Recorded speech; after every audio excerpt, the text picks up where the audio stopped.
Bob Seger. They said you need to write. He said you need to start writing your own songs. And they became, of course, I think some of the greatest songwriters of the '70s. And they said, but I don't know how to write songs. How am I going to write songs? They said, I'm afraid they'll be bad. And Bob Seger said, they will be bad.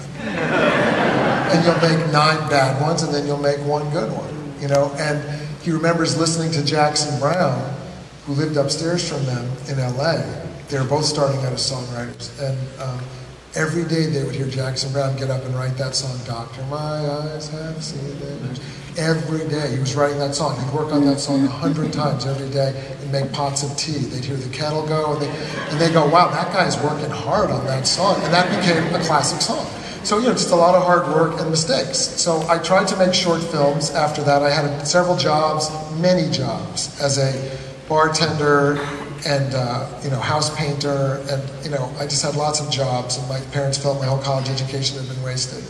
And I made short films that were bad, but that there was a place called Sundance where you could try to take them. And I was very fortunate, you know. I came to New York from Washington, where I'd worked on a documentary TV series called Smithsonian World that was hosted by the historian David McCullough.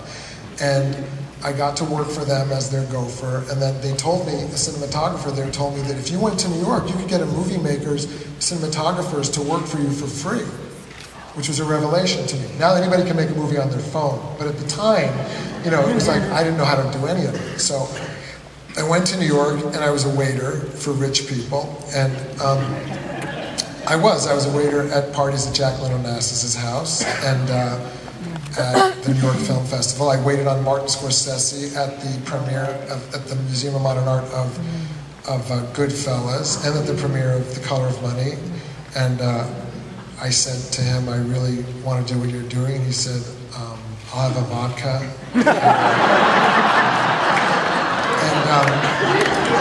And I also said the same thing. Mike Nichols would come over to Jacqueline Onassis' house because he was friends with her, and I said to him, I want to do what you're doing, and he said to me, I used to do what you're doing, because he used to be a bartender, and I said, well, I want to do what you're doing, and he said, good luck.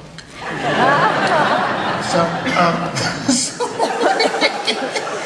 that's what I would say to anybody.